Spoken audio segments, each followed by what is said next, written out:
welcome to another episode of the digital marketing blog, Business 101 and the music industry.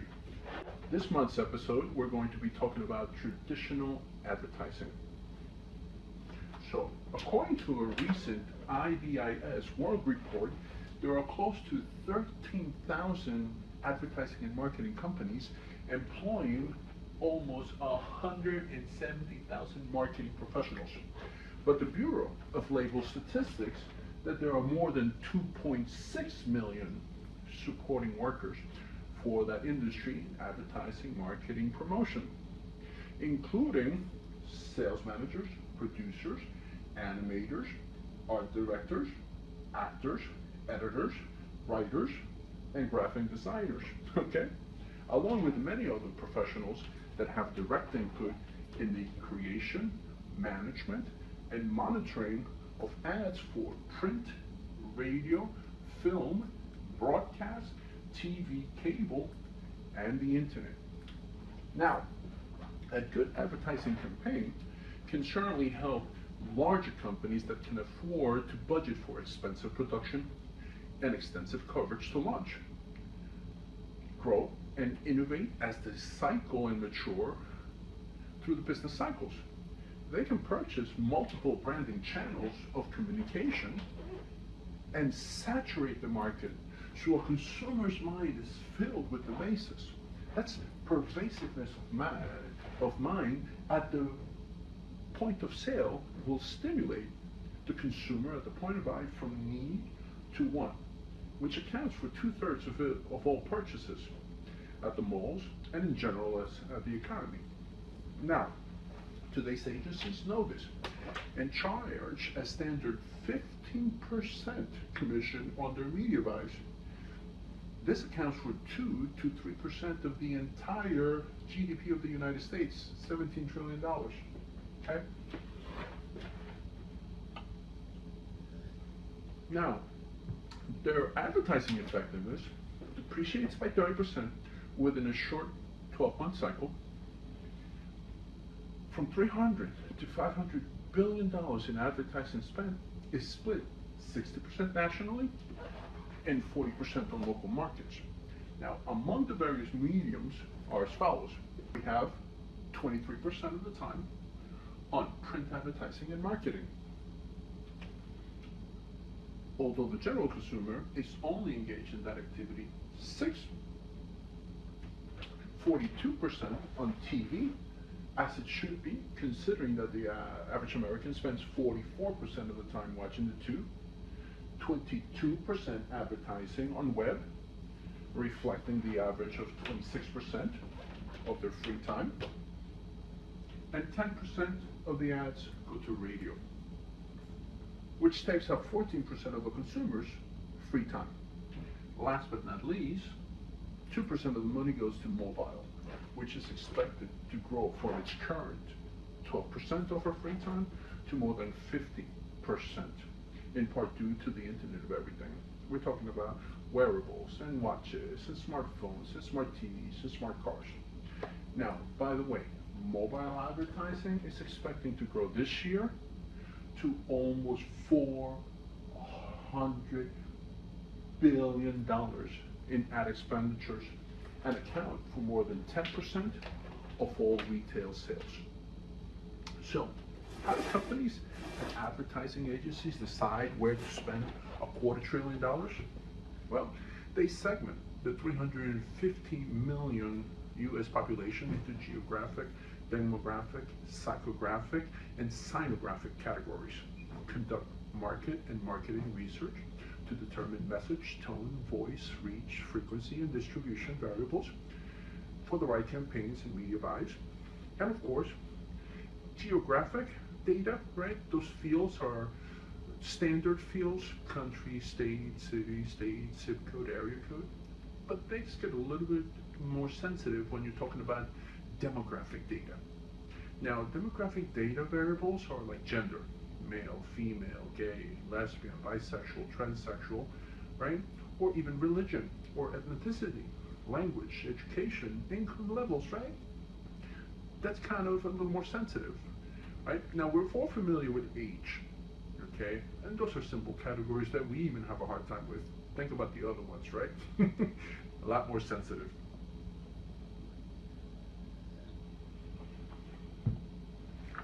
Now, that's demographic data. Now, let's take a look at psychographic and sinographic attributes.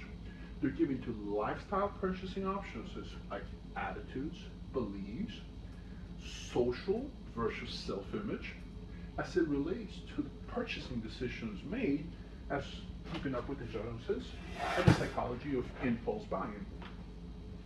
As we move to traditional advertising explanation, let's go ahead and remind you, a good marketer will wear many hats, but a great marketer will bring many heads to the table, including Chief Executive Officer, the Chief Marketing Officer, the Chief Information Officer, as well as the Chief Financial Officer to the round table for strategic and tactical agreement.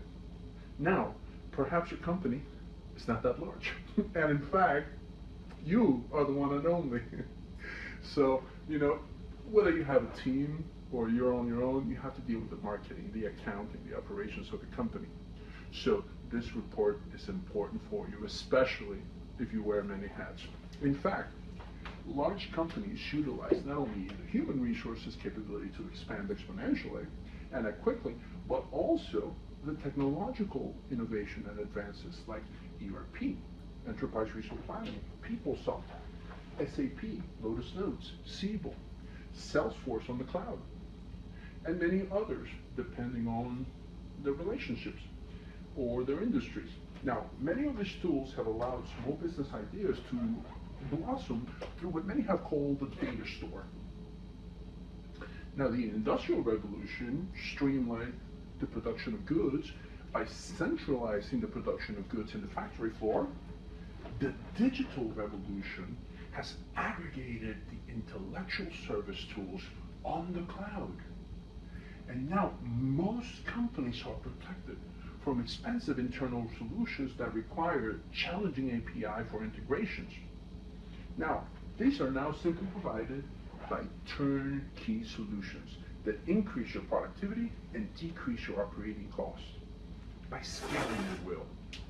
Now, traditional marketing programs can be handled in-house, either by one marketer or a small department, but depending on the number of projects, the frequency and complexity of those projects, you may decide to invest in your marketing department. Perhaps you've considered outsourcing to one of the 13,000 marketing agencies available. Now, consider this. The cost of a seasonal national marketer can run in the medium range of $80,000, or roughly $40 an hour. Can you afford that? So it may be prudent to test your mettle with an outsourcing agency prior to engaging in insourcing or in-housing of those areas, opting to pay the retainer fees of an advertising agency and the retainer costs instead of the full cost of an employee. Nonetheless, with the explosion of marketing software and the internet, you may be able to sample some freelance work, perhaps contract help on a flat or per project basis. Furthermore, there are many marketing consultants out there, yours truly, that charge a flat fee plus a percentage of growth of business generated through the campaigns. Especially if your project is digital in nature, you can take those. Now remember that local and regional projects will always be a good place to start before you expand to more complicated national and international. Now these freelancers do tend to charge somewhere between 7% to 10% rather than the 15% of the advertising agencies. So last but not least, consider the cost of the affiliated marketing models where you reach out to complementary companies and work together to recoup or to gather your best customers as champions of your products. You offer them some rewards, and in the past this used to be known as referral. Now it's called affiliate programs. Now, should you decide to outsource this aspect of your business, please consider that consultant will want your business to have a product catalog that is priced competitively and ready for consumption. with a pricing model of cost plus, IMU plus markup, premium pricing, bulk discounts, wholesale tiers, or run-off leaders. Now this will obviously accelerate their implementation of the marketing campaigns and will ensure your success.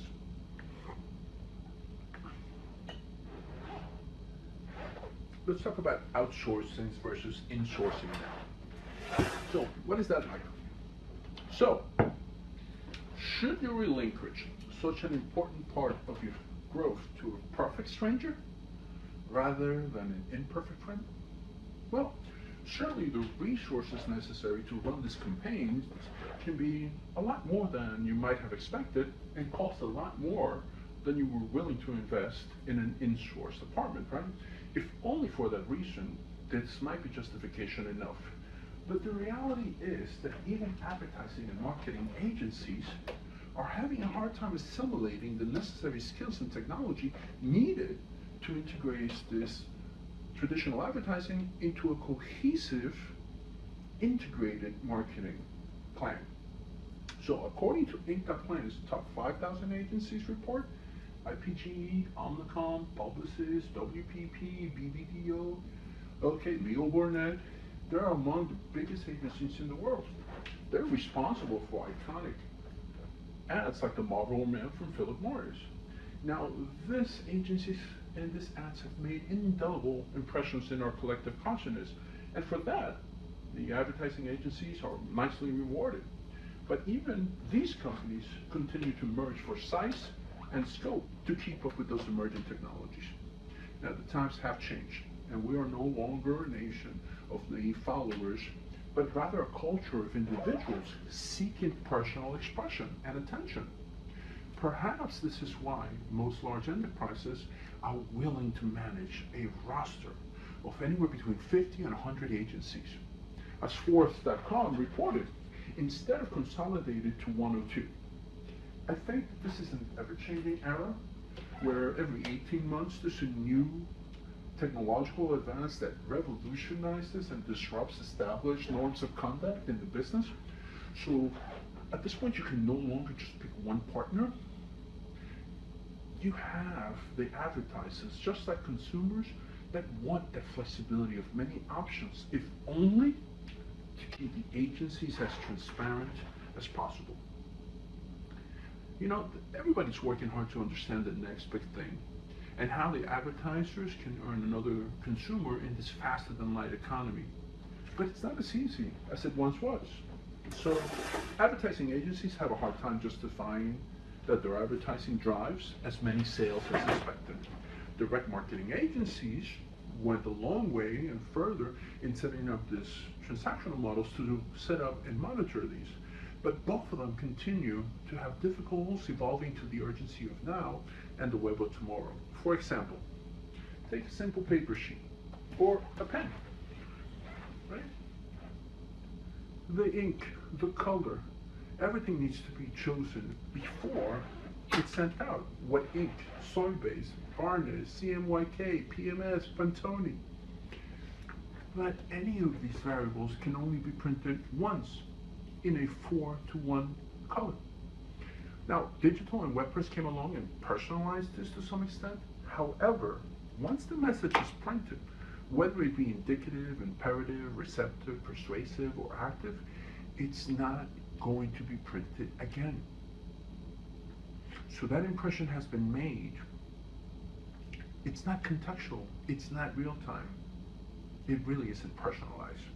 And we're not even discussing the mailing, the mail purge, the address verification, the USPS delivery, the postages, the sorting, the mailing, and the waiting for the reply.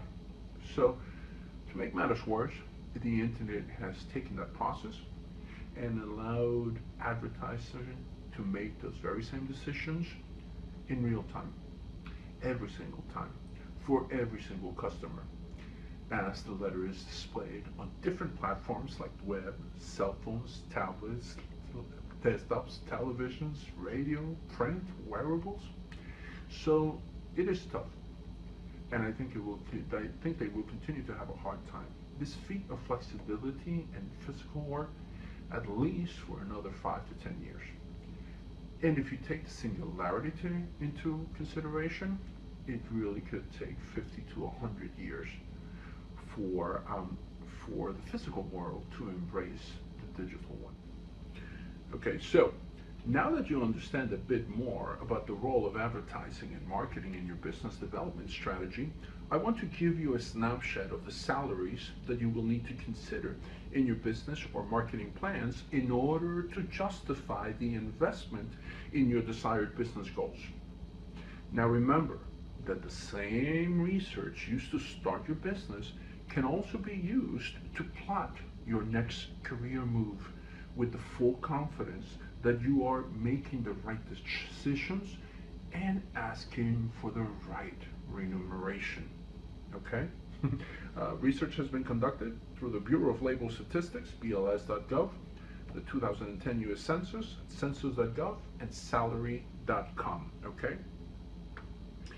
So, we're looking at the code based on income tax returns filed. April 15th is just around the corner. Employment categories, and of course, number of workers, yearly salary, broken down by hourly. There are two, okay? You have strategic and tactical, the suits and the creatives. Now the suits, marketing managers, public relations specialists, they range from top to bottom. Now the marketing managers make about $130,000 a year, or $65 an hour. The public relations about $30 an hour, so about $30 difference between the top and the bottom of the tier at the executive level. Now, in terms of the actual number of the bunch, right? Now, those are the marketing, PR, and sales managers. There's 598,110. Those are ones that filed income tax returns, okay? And they make about $121,061 an hour. PR relations specialists are at the bottom, okay? And those are advertising and promotion managers, which is about 28,420. They make about 54 an hour. So, let's go into tactical workforce, okay? The spectrum really broadens quite nicely. At the bottom of the pile, we have photographers. There's 56,140 of them, according again to this report, give or take a few. And they make about $36,000 a year, or about $18 an hour.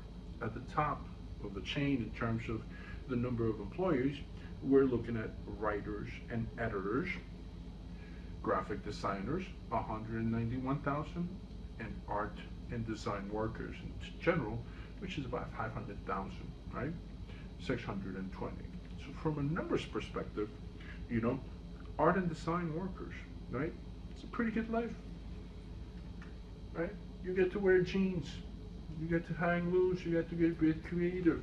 You know, the executives, we got to talk about money, okay? Boring. So, as I mentioned, you know, you're looking about 18 an hour at the top, 47 an hour for the creators, about $30 difference between the top and the bottom, so about $15 an hour difference.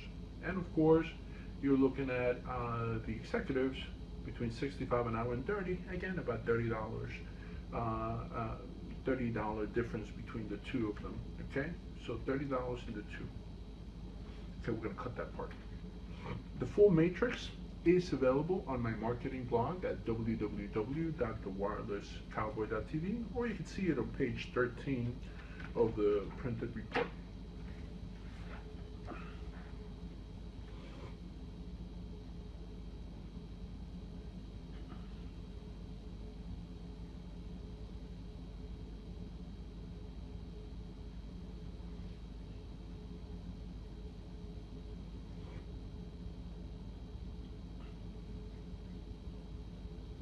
So this is Rick from the wirelessproducer.com and the wirelesscowboy.tv, coming to you live from the WPLV24 virtual studio. Don't forget to check out the printed report available through MacCloud on my marketing blog at wirelesscowboy.tv, and through any of my social media accounts at YouTube, Ustream, and of course, Twitter.